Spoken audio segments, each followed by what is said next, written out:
21 வயசுல 30 வயசுக்குள்ளதான் திருமண வயசு. அதே போல பெண்களுக்கும் ஸ்ட்ரெஸ் ஜாஸ்தி. பெண்கள் வேலைக்கு போகணும் அப்படின்றதுல எனக்கு மாறுபட்ட பல கருத்துக்கள் உண்டு. நான் 87ல இந்த ஊருக்கு வந்தேன். அதுல இருந்து ஒருத்தர் கூட ஆன்டி கொலஸ்ட்ரால் ஏஜென்ட்ன்ற ஒரு ட்ரக் நான் கொடுத்ததுல ரொம்ப பெருமையா நான் சொல்லிக்கிறேன். தேங்காய் சாப்பிட்டா ஹார்ட் அட்டாக் வந்து வராது. கையை பிடிச்சிக்கிட்டு காதலோட காலையில சூரியன்ல நடக்க ஆரம்பிச்சா பெஸ்ட் ட்ரீட்மெண்ட். இனி இது இல்ல, சூரிய பகவான் பாத்துக்குவார். கல்யாணம் பொண்ணு மாப்பிள்ளை தூக்கி சூடா பெட்ரோல் டேங்க்ல ஏத்திட்டு குழந்தை இல்லைன்னா என்ன பண்ணலாம்? You're killing your sperms literally.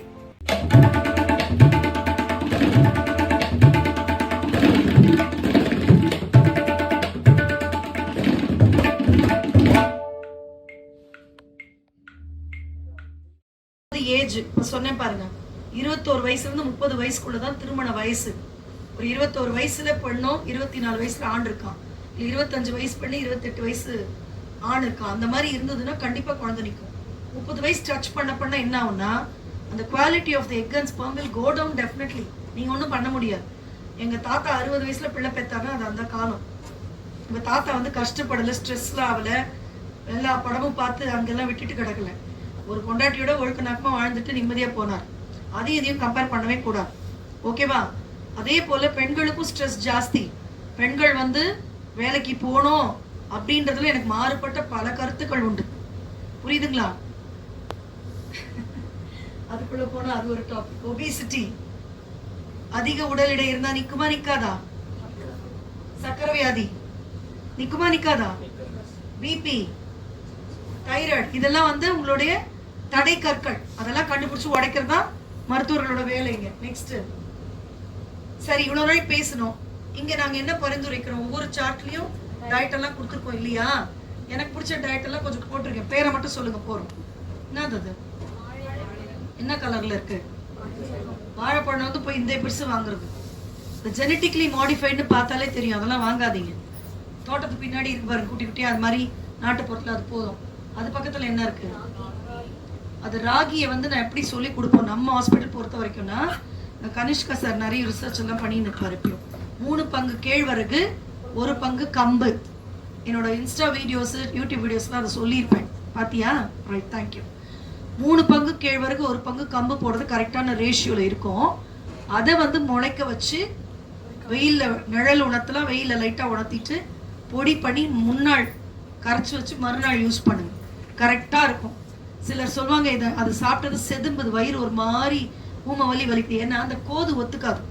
அப்படி புளிக்க வச்செல்லாம் சாப்பிட்டா ஒரு சில பேஷண்ட்ஸ் இல்லம்மா வயிறு ஒரு மாதிரி பண்ணுதுன்னு துணி போட்டு அதை வடிகட்டிட சொல்வேன், அந்த கோதை எடுத்துட்டு பண்ண சொல்வேன். அது சிலருக்கு தான்.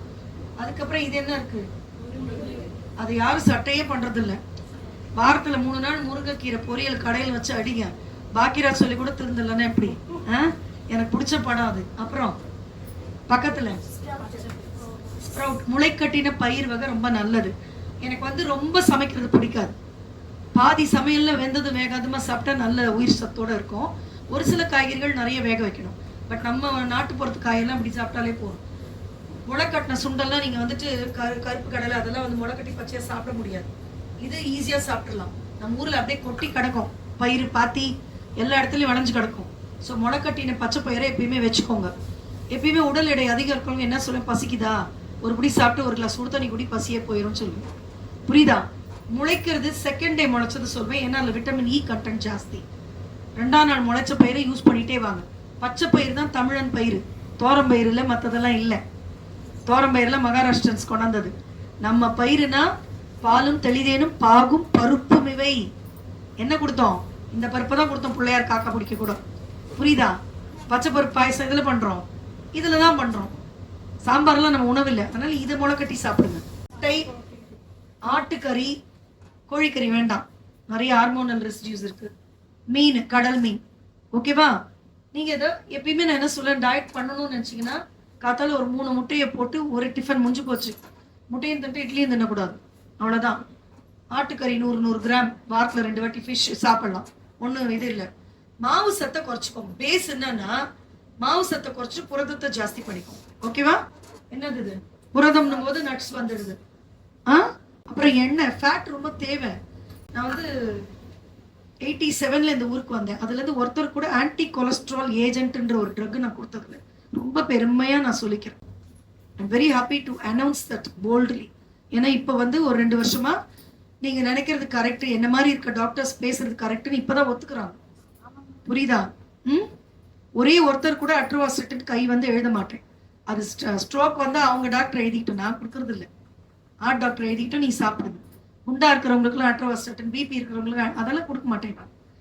கொழுப்பு வந்து நமக்கு ரொம்ப தேவை, அளவான கொழுப்பு. சொல்லிட்டாங்க மேடம் 1 லிட்டர் எண்ணெய் குடிச்சிருக்காங்க. யூஸ் பண்ற அளவுக்கு நீங்க வந்து ஆயில் யூஸ் பண்றீங்க, நெய் யூஸ் பண்றீங்கன்னா உங்களோட ஹார்மோன் ப்ரொடக்ஷனுக்கு கொலஸ்ட்ரால் வந்து முக்கியம். நிறைய பேர் இதை கேட்பாங்க, மேடம் 62 சொல்றீங்களா, நிறைய சுருக்கம் இல்லைன்னு. எங்க தாத்தா சித்த வைத்தியர், நெய்யில தான் நான் வளர்ந்தேன். எடுத்து இப்ப கூட தின்னுடுவேன், அது தப்பு இல்லை. ஆனா தின்ற அளவுக்கு வேலையும் செய்யணும். ஸோ நெய், தேங்காய் எண்ணெய், நல்லெண்ணெய், அப்புறம் கடல் எண்ணெய், இந்த 4 பொருள் வந்து என்னோட ஃபேவரட் ஆயில்ஸ். புரியுதுங்களா? நம்ம திருவண்ணாமலையில இது யூஸ் பண்ற ஆயில். எங்க இருந்து ரிஃபைன்ட் ஆயில், சன்ஃபிளவர் ஆயில்லாம் வந்துச்சுன்னு எனக்கு தெரியவே இல்லை. அது ஆயில் மாதிரி ஒண்ணு, ருசி கூட இருக்காது. நீங்க உங்க தோட்டத்துல உள்ள தேங்காய் எண்ணெயில சமைச்சு பாருங்க, அவ்வளவு நல்லா இருக்கிறதுலே குக்கிங்ல பெஸ்ட் வந்து கோகனட் ஆயில் தான். எவ்வளவு ஹீட் பண்ணாலும் அதனோட ஹீட்டிங் பெர்சன்ட், அது நீங்க போயிட்டு பாருங்க, தெர்மல் இண்டெக்ஸ் வந்து அதுக்கு ஹை. நல்லெண்ணெய் கூட கிடையாது, தேங்காய் எண்ணெய்க்கு தான். எவ்வளவு வேணா ஹீட் பண்ணாலும் தாக்கு பிடிப்பாரு அது. என்னோட மெயின் இதுவே, நான் எப்பயுமே தேங்காய் பத்து பச்சையா சாப்பிடுங்க. தேங்காய் சாப்பிட்டா ஹார்ட் அட்டாக் வந்து வராது. எவெல்லாம் மூட்டை மாதிரி இருக்கானோ அவனுக்கு எல்லா வியாதியும் வரும், அதில் ஹார்ட் அட்டாக் ஒன்று.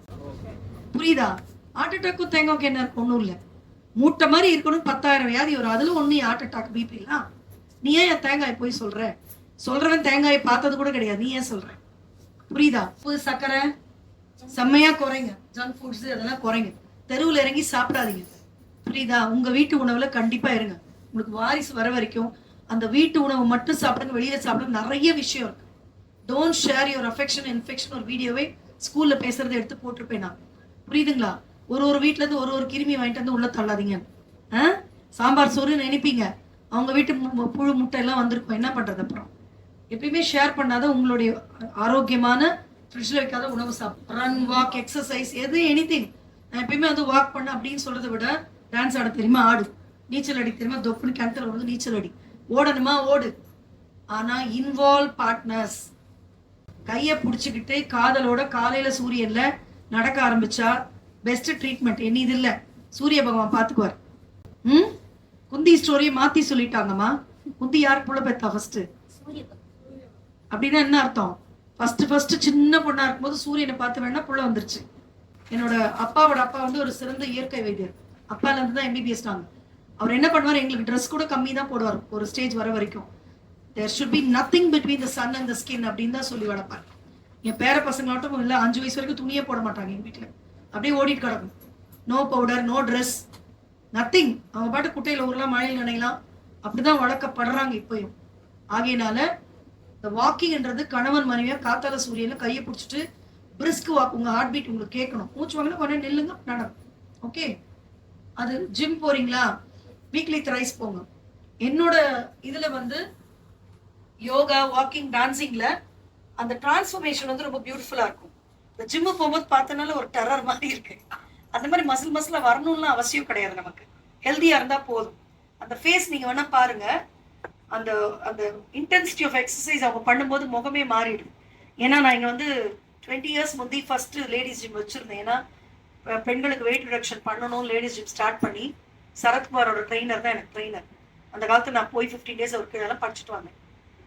அப்புறம் வந்து அதை ஸ்டார்ட் பண்ணி 2 இயர்ஸ் ரன் பண்ண பிறகுதான் தெரிஞ்சது, ஒரு யோகாவும் வீட்டு வேலை குனிஞ்சு கோலம் போடுறதே போதும், ஏமாத்திரம் இந்த பொம்பளைங்கன்னு நான் க்ளோஸ் பண்ணிட்டேன். ஏன்னா எனக்கு ரொம்ப விரோதமா இருந்துச்சு என்னோட கொள்கைக்கு. புரியுதுங்களா? அதனால நம்ம கிட்டே இருக்கிற கலாச்சார வழிமுறைகளை நம்ம பின்பற்றினா போதும். நீங்க வந்துருச்சு என் ஃபேவரட் கோலம். அம்மியில ஆடுறது, பெருக்கிறது, நடுவுல என்ன இருக்குது, அந்த மாதிரி தோப்புக்கரணம் பனிஷ்மெண்ட்டே இப்ப யாரும் கொடுக்கறது இல்லை. It is such a beautiful exercise. எவ்வளவு குண்டி தோப்புக்கரணம் போட முடியுதோ போடுங்க. அந்த லாஸ்ட்ல இருக்கிறது என்னது ரொம்ப முக்கியம், அது என்ன வாகனம் யூஸ் பண்றாங்க? Very good, very good. சைக்கிள்ல போங்க, முடிஞ்ச வரைக்கும் சைக்கிள்ல போங்க. ரொம்ப தூரமா தான் பஸ், ட்ரெயின்ல போங்க. நீங்க பெரிய வண்டி வாங்கி கொடுத்தாங்களா, சின்ன வண்டி வாங்கி கொடுத்தாங்களான்னு சொல்லிட்டு புது கல்யாண பொண்ணு அப்படியே தூக்கி சூடா பெட்ரோல் டேங்க்ல ஏத்திட்டு குழந்தை இல்லைன்னா என்ன பண்ணலாம்? You're killing your sperms literally. என்ன இதெல்லாம் மைண்ட். நம்ம எப்படி சிரிக்குது பார்த்தீங்களா, என்ன மாதிரி சிரிக்குதுல்ல. I love this picture. There is a study. நம்ம சும்மா நம்ம பெரியவங்க சொல்லுவாங்க சிரிச்ச முகமா இரு அப்படின்னு சொல்லுவாங்க. ஆக்சுவலாக வந்து நம்ம பாடியில் சிக்னல் கொடுத்தா பிரெயின் அதை புரிஞ்சுக்கும். நம்ம பாடி வந்து கஷ்டமா இருந்தால் கூட சிரிச்ச மாதிரி இருந்ததுன்னா பிரெயின் என்ன நினச்சிக்கும், சிரிக்கிறாங்க ஹாப்பியாக இருக்காங்கன்னு சொல்லி ஸ்ட்ரெஸ் லெவலுக்கு போகாது. இது ஸ்டடியே பண்ணியிருக்காங்க. அதனால தான் பெரியவங்க துன்பம் வரும்போது சிரிங்க பாட்டு இருக்குல்ல, சிவாஜி படம் என்று சொல்லி வச்சா வள்ளுவர் சரிங்கன்னு. It is actually you're sending signals from the body to mind that I'm happy though you're sad. புரியுதா? அதுக்காக தான் சிரிச்ச முகமா இருமான்னு சொல்றது. பொண்ணுக்கு தான் சொல்லியிருக்காங்கன்னு நினைக்கிறேன், ஆம்பளைக்கு ஏன் சொல்லல தெரியல. It applies to both. இல்ல மாறினாதான் பிள்ளையே வரும்.